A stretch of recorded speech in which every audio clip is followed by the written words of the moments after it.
Daily Detroit is brought to you by the community. Support our work at patreon.com/dailydetroit.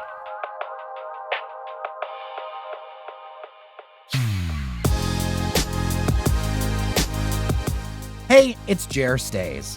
Look, 2020 is the election that never seems to end. But voting, it is over. And with the results basically in, I caught up with Steve Freese of Newsweek and Hour Detroit to sort out where we're at. With experience going back to Florida and those hanging chads, as well as the doublespeak from 2016's contest to 2020, Steve gives us some great perspective on what matters and what's frankly kind of nonsense. Recorded recently, it's important to note that with all the bluster online, not much has really changed locally in the last couple of days, and no serious or significant voter issues have been found in Michigan that could change the balance of the election. So let's just get started on your Daily Detroit for Wednesday, November 11th, 2020. I could pull the tape out, but this turned out pretty much as you predicted. Yeah, it did. I mean, to the extent that the numbers and the trends continued. And when all is said and done, yes, it was absolutely a close election. You can't ignore it when 71 million people or so vote for the other guy. But I think when we're done, Biden will probably have won by 6 or 7 million votes and probably have, it looks very likely, the same number of electoral votes that Donald Trump called a landslide when he had them a couple of years ago, 4 years ago. And yeah, we're heading for some recounts, even though Trump lost various states by a lot less than what Hillary did. So, you know, a lot of the post-election drama is, I think, going to be shifting just the way we expect the results of elections to be dealt with in the future. You know, I mean, I think it's so interesting that 4 years ago, it was taken as an outrage that Democrats and eventually the Green Party wanted to recount a few of the states that, you know, went to Trump surprisingly and by extremely small margins. Trump won Michigan by, 11,000 votes last time. He's going to lose Michigan by, do you have the number? 146,000. 146,000. And still, they think that's close and they want to recount. And I'm all for it. I don't know about you, but I think it's great. I think it would be great for them to have recounts in various places where the votes were close. I think that if it satisfies certain people's concerns, great. I think it may be a waste of money in some places. But look, if you do recounts, usually a recount is actually, if it was done on a routine basis, would be a great deterrent to foreign meddling in terms of trying to hack election machines and equipment. Oh, for sure. Recounting or doing, you know, the risk limiting audits. These are ways that will tell us if the machines are counting honestly or if there is some anomaly. We should know that. And we should be checking on a regular basis, because if we did, there would be no point to trying to game the machines. Right. Although, color me skeptical, a sway of 6 figures of votes seems rather outlandish. I feel like clerical errors and other things, it would be in the, you know, maybe 1,000 votes or something like that. And I look at it across the board that it's not just in Detroit, it's across the region, but the ballot drama, holy ballot drama, Batman, is all here in Detroit. When I did some back of the napkin math, and you could delete 3/4 of the absentee ballots in Detroit and Joe Biden would still win this election. I mean, the fact is that it's out of proportion in Detroit for the margin that the vote tallies are showing. But it's certainly just as intense in Philadelphia, too. Right. But in Pennsylvania, I think it's a closer race, at least by the percentages. And, you know, like I said, they want to spend their money on recounts. I think that's great. Go for it. Well, and the rules vary by state, but I think for the most part, is this going to be campaign money that's spent on these things? Depends. I believe that in Wisconsin, it could be public money. I think it's close enough that they can ask. I'm fairly sure that's true in Georgia, too. where it's very, very close. I don't know about Arizona. It'll take a lot of money, and the odds are so much against the Trump campaign calling anything back. And I mean, like a place like North Carolina, where it's going to be very close. What do they do when there's a split where, I don't know, North Carolina, for example, where maybe Biden actually comes back and pulls it off, but Tom Tillis still wins? Mm. So what? Vote was screwy for the presidential race, but the same ballots were not corrupted for the Senate races. I mean, that's the problem that a lot of Republicans have, including Republicans who ran just now. There are a lot of Republicans in Michigan who won their races. What are they trying to say? Throw out their ballots? I mean, throw out their elections? Or are they claiming that there's a precision to the corruption that is so perfect and they're going to uncover it from recounting? To me, it's kind of stunning. At this point, I think it's at last I looked, it was like a 90,000 vote difference or something like that for John James. Mm. But he is still not conceded. He's actually made national news for not conceding.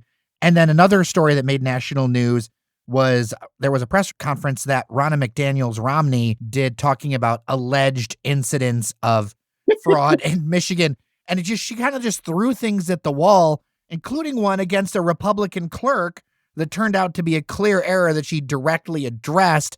I mean, to be honest, all of these things are things, if you do some light Googling, you'll realize that, like, hey, there's actually like reasons for all this stuff. Did you deliberately just mangle her name? I feel like it probably was an intentional thing. It's just fine. I can't remember which one it is, to be very honest with you.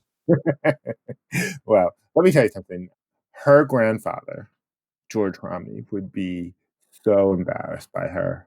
To see her out there using the family name or not using the family name, depending on, the preference of Donald Trump, of all people, to stoke this mayhem, these absurdities, is just lower than I thought that somebody like her would go. They just cannot stop trying to perform for this president. I mean, no matter what's going on or how unlikely it is that he's going to retain power, they can't stop themselves. And it's incredibly sad.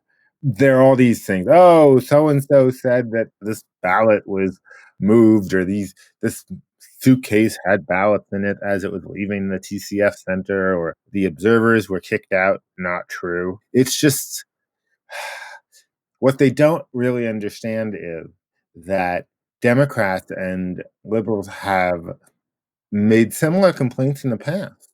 They've complained, oh, this happened, that various conspiracies, and they always shrug them off or mock them as conspiracy theorists and crazies and sore losers. So all of a sudden, they're the ones who are making all of these irrational claims, or taking hearsay and random people's allegations as truth, and calling for investigations. It's fascinating how many investigations the right and the Republican Party pushes for, and a lot of them happen, and almost none of them result in anything. From the Benghazi thing to the Obamagate thing to the Hunter Biden thing. I mean, they do a lot of investigation. They just never get any answers. And by asking for so many investigations, the public numb to it.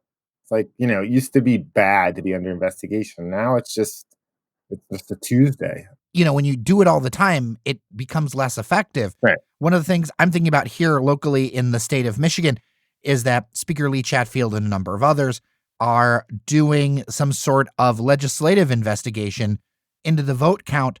But to me, I think about, number one, we've got a gigantic coronavirus thing happening right now. But even going back into the past, there are a number of issues, including the Flint water crisis, bunch of other things that the GOP and in that party and things that he was responsible for, as well as his colleagues, they just didn't care. Like, it just wasn't a priority. And to me, you look at what somebody's actions are, and that tells you not their words, their actions. Where do they spend their time?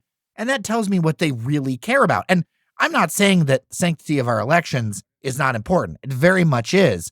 But it's very weird to me to see all these things that impact daily life for, the last decade or so completely ignored. And then something like this, it's like, now is the time that we're going to start these investigations? It feels to me very intellectually inconsistent, but that's kind of why I talk to you about politics, and I don't do as much politics myself. Yes, it's all very critical. I think it's so interesting. Stu Sandler is a prominent Republican. I'm not sure exactly who he works for, but he's on the Twitter, of course, and he's just a very, I think he has an important role with the James campaign and so on. And he's out there now on the Twitter pointing to different tweets that people like Laura Cox, the chairwoman of the Michigan Republican Party, are putting out there, casting concerns and doubts and about irregularities and so on. I met this guy. I met this guy when I was covering the recounts in 2016. And the reason for a recount in 2016 was mostly that it was a surprising result and an extraordinarily close one. Nobody was even alleging any specific irregularities or fraud. It just seemed like it was a good idea, considering that everybody was so surprised by how the thing turned out, to do a recount. And Jill Stein raised the money and paid for some of it.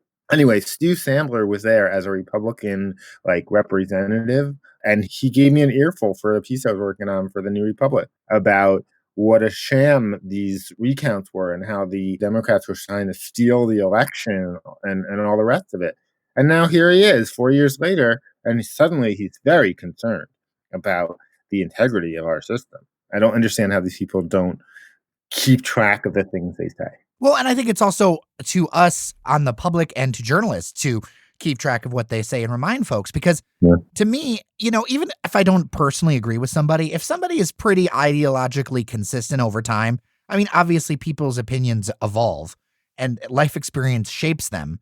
But when you see so many people flip and flop with how they address things, I think it's something that I really wish the public would pay more attention to, because it's kind of maddening. It's also kind of why so many people, although this election had a very high turnout, I think it's also why a lot of people are very frustrated with the political process, because they feel like, well, they're just going to say whatever they're going to say. And I think it erodes trust to constantly flip and flop. Yeah. The question about eroding trust in elections at the moment, because the election turned out in the direction that a lot of people who were upset with Trump liked, they're feeling better about the integrity of elections. But when they lose, they also complain and point to potential irregularities and such. And maybe there are, maybe there aren't. Everybody has their own reality these days, and everybody wants to believe that, among other things, that other people agree with them. The idea that there are 75 million people who didn't like Donald Trump enough to vote against him is shocking to 70 million people. Yeah. And vice versa. We were going to talk about this a little later, but this question of, what do you do about it? I don't know. I mean, and that's just it's not just that I don't know, it's that I don't think you do anything about it, because I don't know how you felt in 2000, but that was an election that was basically a tie, and one person won it, and they won it on a technicality. But we got over it. We moved forward from that, and we'll move forward from this. And most Republicans and most people who voted for Trump will get over it. They'll move on. Some won't. Oh well. I think it's time to kind of ignore them. I really do. I think that this whole conversation we've had about where are the Republicans congratulating Joe Biden? How come Mitch McConnell or various prominent Republicans haven't done the gracious thing and congratulated the new president-elect and vice president-elect? Well, they haven't. They haven't, and they haven't been playing by normal rules for a long time now. I will highlight that it's a Michigan rep, Fred Upton, that is one of the few that actually publicly has, with a direct statement, not even a sideways statement, a very direct, I look forward to working with the Democrats, blah, blah, blah, blah, blah.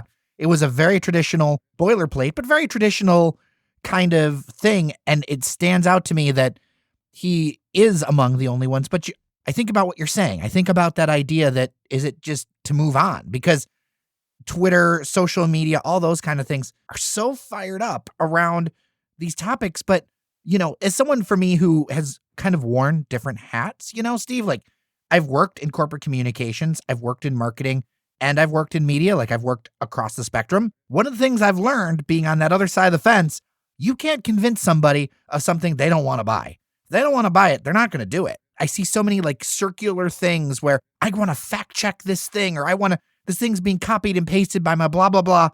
I don't think that's going to do any good to anybody. No, I mean, it might convince people to not share that particular thing or embarrass them, but probably not.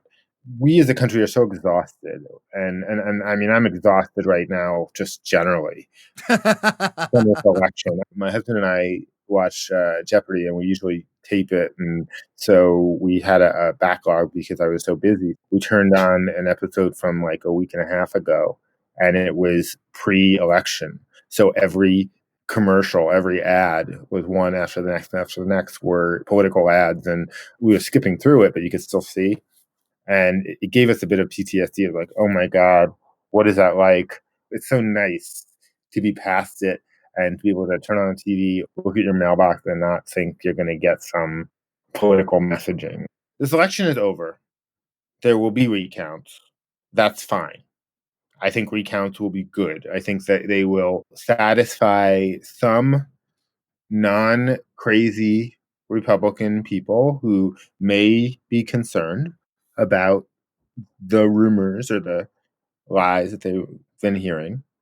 And the Biden-Harris folks are just going to move forward. And I think the Gary Peters goes back into his cocoon and probably don't hear from him again for another, 5.5 years. He's like a cicada.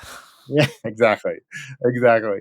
I will say that I'm quite impressed that Alyssa Slotkin won her race by more than Haley Stevens won her race. I think we may have talked about this the last time. But I mean, Alyssa Slotkin is an impressive politician. I would be very surprised if she was not top of the list if Debbie Stabenow is tired. She would be a very, very formidable statewide candidate for Senate. Well, and she ticks a lot of boxes, and I can tell by the statement that I'm not going to go into all in depth because it's a lot, but from her adversary during the race, it's interesting to me what it says, while Congresswoman Slotkin has escaped defeat this time, we have proven that she deserves to be at the top of future Republican political target lists. Well, when your competitor says something like that, that means you've made an impression, I would say. Oh, she's going to have a tough race for as long as she's there. And, it's interesting because she would probably have a much easier race if she was running for Senate. Ooh. It's a hard district she's in. If she were to run statewide, she got the Democratic leaning state behind her. Her district stretches from Lansing across all that farmland to the outer suburbs of Detroit. And it was Mike Bishop's district. It went for Trump. I don't have the number, but I did ask the Bakken folks, and it did go for Trump, even though it also went for her. So, I mean, Paul Young can whine all he wants, but he ran significantly behind Donald Trump.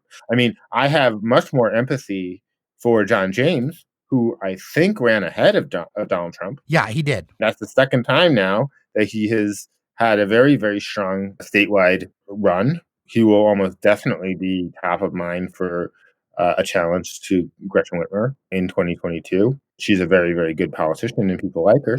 We'll see. Well, you're talking about the future a little bit. One of the things I wanted to circle back and talk about really quick is this good piece in Newsweek that you wrote about basically the next 70 days. Are there a couple of things that we really need to look out for? I mean, obviously, it's a national story, but there are various things, including coronavirus response, things like that could have a very big impact here in Michigan.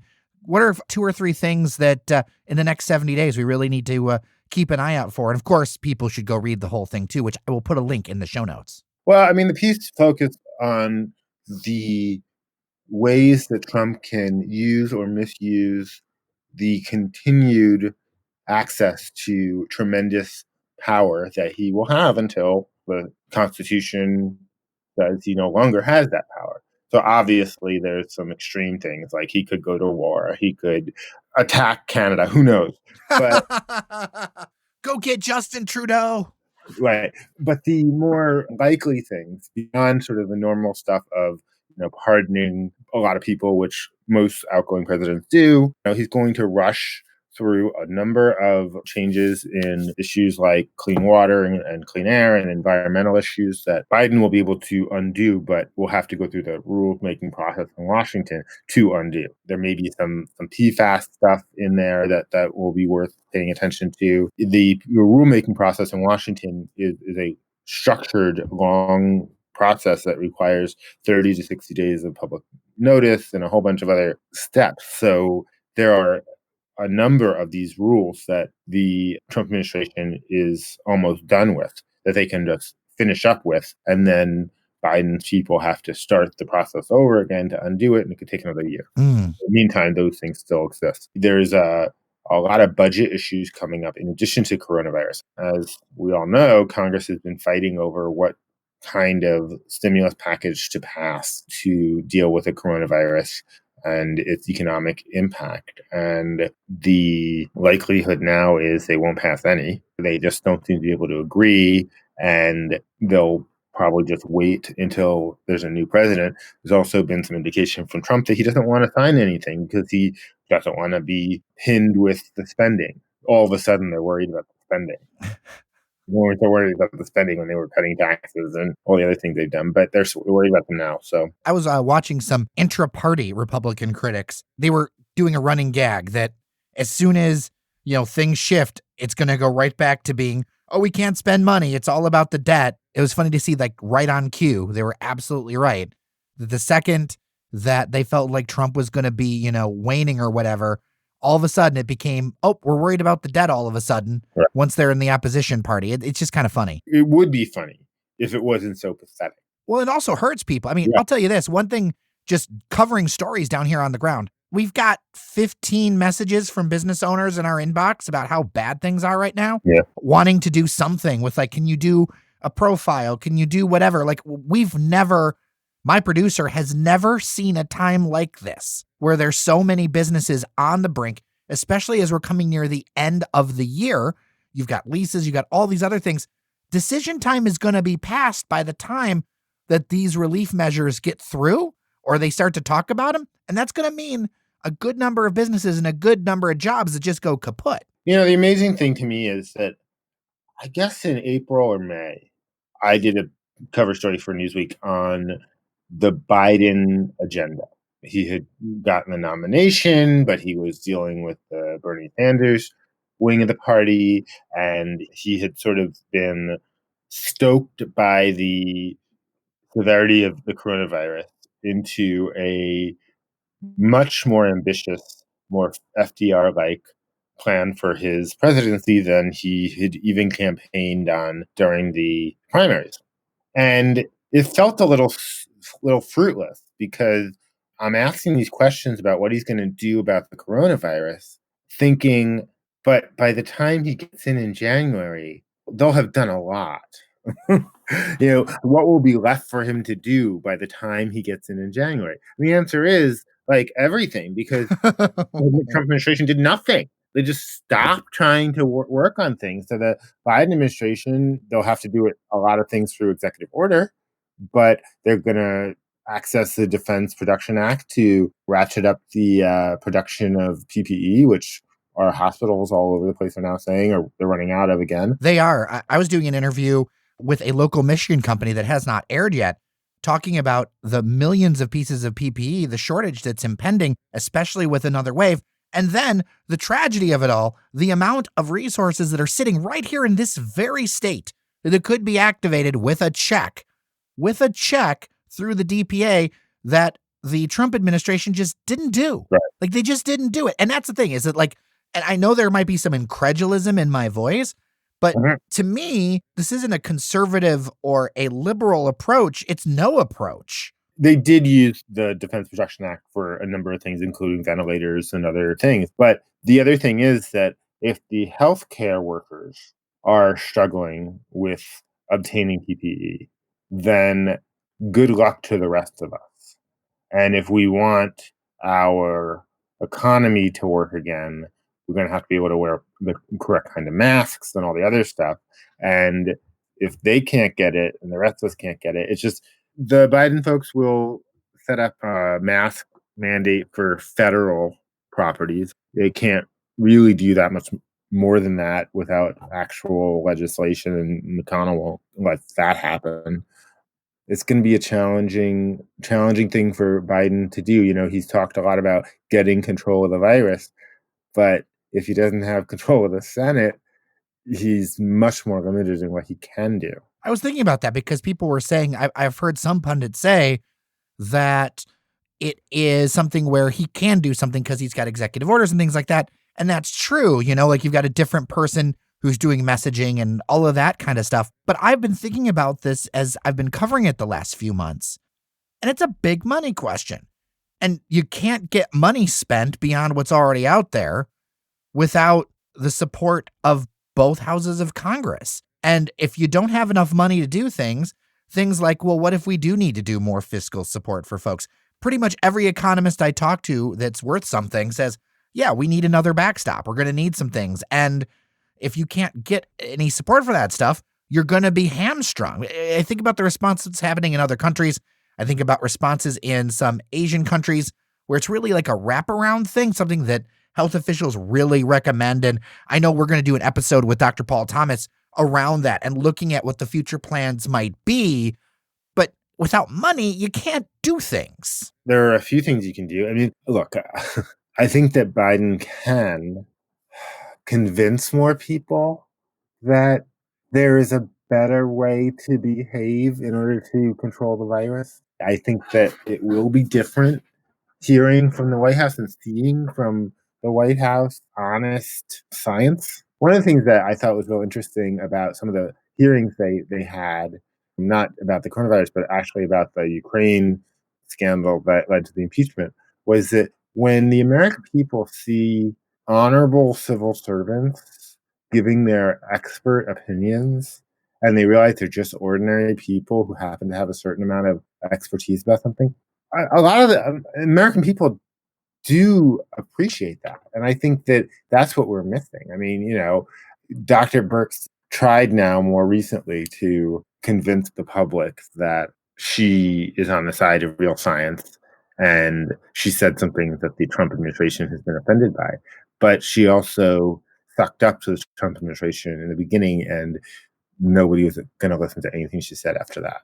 Fauci has tried so hard to sort of straddle that line. And I think that when he comes back into the White House with Biden, I think he's going to be much more clear about what's happening. And Biden is not going to take it as a personal insult that there are problems in this country. Right.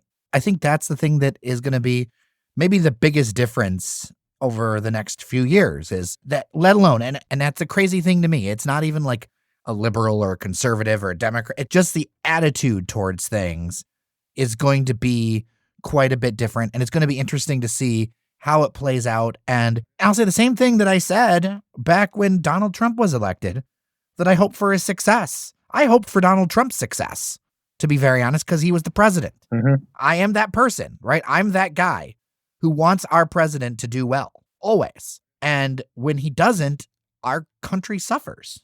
Yeah.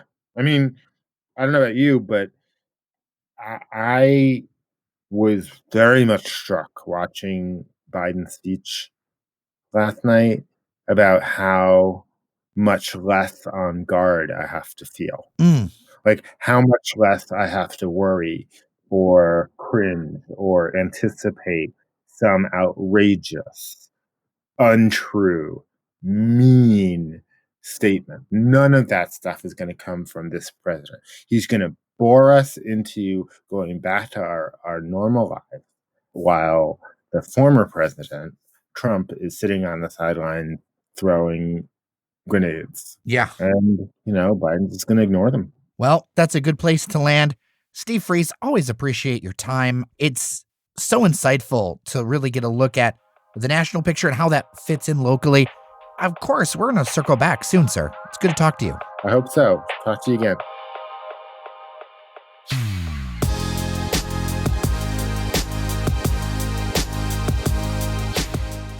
And you can find Steve Freese on Twitter at, Steve Freese. All right, we are done for today. If you find what we're doing valuable, it's our members that keep the lights on here. So join us for as little as $1 a month, or if you're an organization, we have options for you too to support the project. Just head on over to patreon.com/dailydetroit.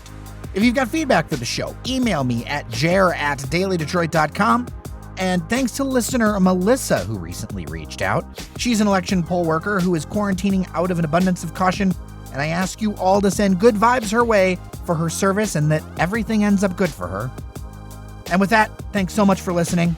I'm Jer Stays. Take care of each other, and we'll get through this together.